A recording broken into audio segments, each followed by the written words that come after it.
திரௌபதி 2 படத்தின் எம்கோனே பாடலை பாடியதற்கு சின்மயி மன்னிப்பு கேட்ட நிலையில் யார் கொடுத்த அழுத்தத்தால் மன்னிப்பு கோரினார் என்றும் இதற்கு அவர் உரிய விளக்கம் அளிக்க வேண்டும் என்றும் இயக்குனர் மோகன்ஜி சரமாரியாக கேள்வி எழுப்பியிருக்கிறார். குமுதத்திற்கு அவர் அளித்த பிரத்யேக பேட்டியை தற்போது பார்க்கலாம். பாடல் 1 மில்லியன் பார்வையாளர்களை கடந்திருக்கு. ஸோ திரௌபதி 2 திரைப்படத்தில் நாங்கள் வெளியிட்ட எம்கோனே பாடல் 1 மில்லியனா 10 லட்சம் பார்வையாளர்கள் ஆர்கானிக்காக நாங்கள் வேறு எந்த மாதிரி ப்ரமோஷனும் பண்ணல அந்த நம்பரை ஏற்றி கட்டுறதுக்காக. ஸோ ட்ரெண்டிங் டாப் 10க்குள்ளே வந்திருக்கு இந்தியா லெவலில். ஸோ இதை தான் இப்போ நாங்கள் கொண்டாடிட்டுருக்கோம். அதை தாண்டி நேற்று சின்மயி மேடம் இந்த பாடல் பாடிய சின்மயி மேடம் ஒரு ட்விட்டரில் ஒரு ட்வீட் போட்டாங்க எக்ஸில். ஸோ அந்த ட்வீட் எல்லாரும் அதை தான் கேள்வியாக கேட்டுட்ருக்காங்க. அதை தான் நீங்களும் இப்போ கேட்க வந்திருக்கீங்க. எனக்குமே நிஜமாக எந்த புரிதலுமே இல்லை, ஏன் அப்படி போட்டாங்கன்னு தெரியல. ஏன்னா சின்மயி மேடமை நான் மீட் பண்ணதில்லை. நான் எனக்கு இந்த பாடல் ஜிப்ரான் சார்கிட்ட டியூன் வந்ததுக்கப்புறமே நாங்கள் ஒரு டம்மி ஒரு சிங்கரை வச்சு, அதாவது யூஸ்வலாக சினிமாவில் அப்படி தான் பண்ணுவோம், ட்ராக் பாடுவப்போ டம்மி லிரிக்ஸில் அப்படி தான் இந்த பாட்டை நான் ஷூட் பண்ணிட்டு வந்தேன் செல்வமீராவை வச்சு. அதுக்கப்புறம் வரிகள் எழுதுனதுக்கப்புறம் ரொம்ப அழகான தமிழ் வரிகள். ஸோ நான் தான் சொன்னேன், சார் எனக்கு சின்மயி மேடம் பாட வைங்க, ரொம்ப ஃபேவரட் சிங்கர் எனக்கு அவங்க. நான் தான் கேட்டிருந்தேன் ஜிப்ரான் சார்கிட்ட. அவரும் கரெக்டான சாய்ஸ் சார், நம்ம அப்படியே போயிடலாம் சொல்லி சார் மேடமை கூப்பிட்டு நாங்கள் ஒரு பட்ஜெட் பேசி ரெக்கார்ட் பண்ணி மேடம் நல்லபடியாக தான் பாடி கொடுத்துட்டு போனாங்க. நேற்று காலையில் ப்ரமோவில் மேடம் பாடினதை நாங்கள் யூஸ் பண்ணியிருந்தோம். அந்த ப்ரமோ வந்ததுக்கப்புறம் யாருக்கு என்ன ட்ரிகர் ஆச்சு தெரியல, திடீர்னு ஒரு டூல் கிட் மாதிரி ஒரு 30 பேர் ஃபேக் ஐடியிலேருந்து சின்மயி மேடம் ஃபுல்லாக திட்ட ஆரம்பித்தாங்க. எனக்கு அப்போவே புரிஞ்சிச்சு. ஏன்னா சின்மயி மேடம் ஈஸியாக ரியாக்ட் பண்ணுறவங்க, நான் நிறைய ஃபாலோ பண்ணுறவங்கள, இப்போ இல்லை லாஸ்ட் 6-7 இயர்ஸாக நான் ஃபாலோ பண்ணுறவங்கள. நான் சின்மயி மேடமுக்கு சப்போர்ட்டர். அவங்க மீ2வில் பிரச்சனை வந்தப்பெல்லாம் நானே உங்களுக்கு சப்போர்ட் பண்ணி நிறைய போஸ்ட் போட்டிருக்கேன். ஸோ அவங்க அந்த ட்வீட்ல உங்க படம்னு தெரிஞ்சிருந்தா பாடி இருக்க மாட்டாங்க. அதான் மேடம், அதுதான் சொல்ல வரேன். அது அவங்க பேசின, அவங்க சொல்கிற ஆள் இல்லை. அது அவங்க எதுனாலும் எதிர்கொள்வாங்க.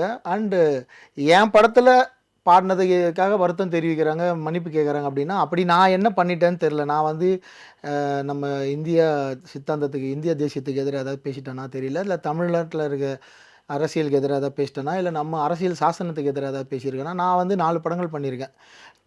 பழையவனார்பட்டி, திரௌபதி, ருத்ரதாண்டவம், பகாசுரன். 4 படங்கள்லையுமே அதிகபட்சம் பெண்களுக்கு ஆதரவான கருத்துக்கள், பெண்களுக்கு பாதுகாப்பான கருத்துக்கள் தான் பேசியிருக்கோம். என்ன விஷயத்தை அவங்கக்கிட்ட தப்பாக கன்வே பண்ணி என்னை பற்றி தப்பாக சொல்லி அவங்கள இந்த மாதிரி ஒரு போஸ்ட் போட வச்சாங்க தெரியல. பட் இது கண்டிப்பாக புற அழுத்தம் தான், அவங்களோட ஸ்டேட்மெண்ட் கிடையாது எனக்கு தெரிஞ்சு. எனக்கு நல்லா தெரியும். சார் மென்ஷன் பண்ணி அவரை சொல்லி தான் நான் போனேன். என்ன படம் பேர் கூட எனக்கு தெரியாது, நான் ஜஸ்ட் அவங்க டியூன் கொடுத்தாங்க, அந்த டைம்ல ஜிப்ரான் சார் கூட இல்ல அப்படின்ற ஒரு ஸ்டேட்மெண்ட். அன்னைக்கு நான் இங்கே இல்லை, நான் மேடம் பாடுறப்ப நான் நிஜமாவே ரெக்கார்டிங்கில் இல்லை. பாடிட்டு எனக்கு உடனே ஒரு ட்ராக் அனுப்புனாரு. அந்த மூட் கரெக்டாக இருக்கான்னு கேட்டார் சார். அவங்க பாடினது கரெக்டாக இருக்குது சார் சொன்னதுக்கப்புறம் அப்ரூவல் ஆகிடுச்சு. என் டீம் அங்கே இருந்தாங்க, அவங்க தான் ஷூட் பண்ணாங்க அந்த வீடியோ. ஸோ அவங்க அந்த ஸ்டேட்மெண்ட் எனக்கு தெரியல. ஜிப்ரான் சார் தான் ரெக்கார்ட் பண்ணார். அந்த ரெக்கார்டிங் எடுத்தது, மேடம் பாட வச்சது ஜிப்ரான் சார் தான். ஓகே. ஸோ அதில் எதுவும் மாற்று கருத்து இல்லை. நான் அங்கே இல்லை ஸ்பாட்டில். யூஸ்வலாக எந்த பாடல் எடுக்கிறப்பவுமே நாங்கள் ப்ரெசென்ட் ஆக மாட்டோம் டேரக்டர்ஸ். ஸோ பாடினதுக்கப்புறம், அந்த பாடல் அப்புறம் தான் அவங்களுக்கும் தெரியும். அதெல்லாம் உண்மை தான். ஆனால் இந்த பாடலில் எதுவும் விரசமான விஷயமோ, தப்பான விஷயமோ, எதுவும் சித்தாந்தத்தை பேசுகிற விஷயமோ அப்படிலாம் இல்லை. இது ஒரு அழகான காதல் பாடல். அந்த காலத்தில் 14th செஞ்சுரியில் ஒரு அரசருக்கும் அரசிக்கும் திருமணமாகிற ஒரு பாடல். இதில் என்ன குற்றம் இருக்குன்னு தெரியல. இல்லை என் மேலே என்ன குற்றம். பாட்டை பாடினதை தாண்டி உங்க படத்துல ஒரு பாட்டு பாடி தான் மேடம் சொல்கிறேன். அது யாரோ மேடம்க்கு இன்சிஸ்ட் பண்ணியிருக்காங்க, ஏதோ தப்பாக சொல்லியிருக்காங்க. அது யாருன்னு மேடம் தான் ஓப்பன் பண்ணணும். கண்டிப்பாக யாரோ ஒருத்தர் பின்னாடி இருந்து இது வேலை பார்த்துருக்காங்க. சினிமா சார் இந்த ஒரு இஷ்யூக்கு என்ன சொன்னார் சார்? இப்படி சாருக்கு ஃபோன் பண்ணி சொன்னேன், சார் இந்த மாதிரி ஒரு இஷ்யூவாக இருக்குது, மேடமுக்கு பிடிக்கலன்னா நம்ம அவங்க வாய்ஸை ரிமூவ் பண்ணிடலாம், நீங்கள் என்ன முடிவு எடுக்கிறீங்களோ எடுங்க சார்ன்னு சொல்லிட்டேன். ஏன்னா அது மியூசிக் டைரக்டரோட சாய்ஸு. சார் திருப்பி கூப்பிட்டாரு, இல்லை சார் மேடம் வாய்ஸே வரட்டும் வெளியே, எனக்கு நீங்களும் ஃப்ரெண்டு அவங்களும் ஃப்ரெண்டு, எனக்கு என்ன நடக்குது தெரியல, மேடம் வாய்ஸே இருக்கட்டும் சார்னாங்க. சரிங்க சார் உங்கள் சாய்ஸுக்கு நான் ஒத்து போகிறேன்னு சொல்லி ஒத்துக்கிட்டேன்.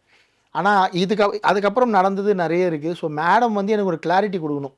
என்ன சித்தாந்தத்தை என்கிட்ட எதிராக பார்த்தாங்க. இப்போ அவங்க மேடமோட பேர் ட்விட்டரில் இருக்கிறது சின்மரி ஸ்ரீபாதா தான் இருக்குது, சின்மரி. ஸோ ஸ்ரீபாதம்னா அது ஆன்மீகத்தை சம்மந்தப்பட்டது தான். ஸோ நான் ஆன்மீகத்தை நம்புகிறவன். தமிழ்நாட்டில் இதுதான் அரசியல், தெய்வம் இருக்குது தெய்வம் இல்லை. ஸோ நான் தெய்வம் இருக்குன்னு பக்கம் நிற்கிறவன். ஒருவேளை மேடம் வந்து தெய்வம் இல்லை அப்படின்ற பக்கம் நின்று நான் இந்த அரசியல் இந்த சித்தாந்தம் பேசுகிறேன்னு வேணான்னு சொன்னாங்கன்னா இது ஆக்சுவலாக அவங்க பிரகடனப்படுத்திடலாம். ஸோ என்ன மாதிரி வேறு எந்த டேரக்டரும் இனிமேல் பாட கூப்பிட மாட்டாங்க, இல்லை அவங்களுக்கு பிடிச்ச சித்தாந்தத்தில் இருக்கவங்க மட்டும் பாட கூப்பிடுவாங்க. ஸோ ஒரு கிளாரிட்டியாவது கொடுக்கணும், இதுக்கு முன்னாடி கொடுக்கல. ஸோ இப்போது அவங்க எனக்கு ஒரு தெளிவான விளக்கம் கொடுத்துட்டாங்கன்னா எனக்குமே பெட்டர். நான் அடுத்து ஏன்னா மக்கள்கிட்டேருந்து நிறைய கோரிக்கைகள் வருது, மக்கள் கமெண்ட் செக்ஷன்லயுமே அதை தான் பார்க்க முடியுது. ஸோ மக்கள்கிட்டேருந்து நிறைய கோரிக்கைகள் இருக்குது. நான் வந்து மக்களுக்காக படம் எடுக்கிறேன், நான் வந்து சின்மயி மேடம்காக படம் எடுக்கலை. ஸோ நான் மக்கள் சொல்கிறத தான் கேட்டாகணும்.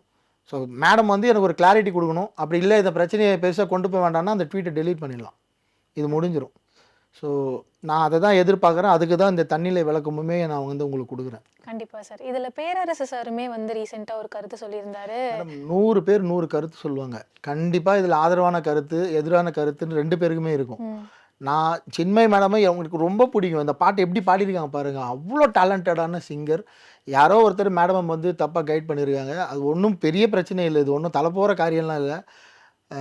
மேடம் வந்து எங்களுக்கு எந்த பதிலும் சொல்ல வேணாம், அந்த ட்வீட்டை டெலீட் பண்ணிட்டாங்கனாலே இந்த பிரச்சனை முடிஞ்சிடும். இல்லைனா நான் என்ன தப்பு பண்ணியிருக்கேன்னு சொன்னாங்கன்னா நான் என்ன திருத்திப்பேன். ஸோ இது ரெண்டுத்துல எதனா ஒன்று கிடைச்சாதான் இதுக்கு வந்து முடியும், இதுக்கு ஒரு பதில் இருக்கும்.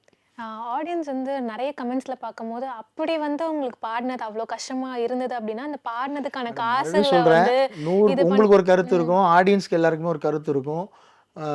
ஒவ்வொருத்தருக்குமே எனக்கு கூட இருக்க சக இயக்குனர்கள் எனக்கு தயாரிப்பாளர்கள்லாம் ஃபோன் பண்ணி திட்டினாங்க பயங்கரமாக.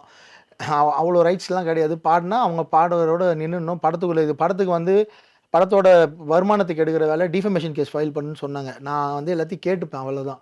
பட் நான் எனக்கு ஒரு பெண்ணாக அவங்க என்ன எந்த விஷயத்த கேட்டு இதை பண்ணியிருப்பாங்கன்னு புரிஞ்சிக்க முடியுது. ஏன்னா தப்பு தப்பாக சொல்லியிருக்காங்கன்றது புரியுது. நான் இப்போவும் சின்மயி மேடம் பக்கம் தான் நிற்கிறேன். நல்ல முடிவு எடுப்பாங்கன்னு நம்புகிறேன். கண்டிப்பா சார். இந்த நீங்க சொன்ன மாதிரி சின்மயி மேம் உங்களை ரீசெண்ட் டக்குன்னு வந்து ரீச் பண்ணி என்ன மிஸ் அண்டர்ஸ்டாண்டிங் அப்படின்றத புரிஞ்சுட்டு அவங்க வந்து எப்படி ஓப்பனாக பப்ளிக் கிட்ட வந்து இதை கன்ஃபஸ் பண்ணாங்களோ மன்னிப்பு கேட்டுக்கிறேன்னு பப்ளிக்லேயே எதுக்காக இந்த பாட்டு பாடலன்றதையும் ஒரு கிளியரிட்டி கொடுத்துட்டாங்கன்னா ஓகே, இல்லைனா அந்த போஸ்ட் டெலிட் பண்ணிட்டாலும் ஓகே, இது வந்து இப்படியே முடிஞ்சிடும். நான் இல்லைனா எனக்கு வந்து கண்டிப்பாக இந்த படம் வந்து எனக்கு சப்போர்ட் பண்ணுறவங்கெல்லாம் பயங்கரம் கடுமையான ஒரு வருத்தத்தில் இருக்காங்க. அதுக்கு நான் எதனா பதில் சொல்லி தான் ஆகணும். அப்புறம் நான் ஏதாவது ஒரு முடிவு எடுக்க வேண்டியது இருக்கும். அதுக்குள்ளெல்லாம் நான் போக விரும்பலை. மேடம் கிட்டேருந்து ஒரு நல்ல முடிவு வரும்னு எதிர்பார்க்குறேன். தேங்க்யூ. கண்டிப்பா சார். Thank you so much.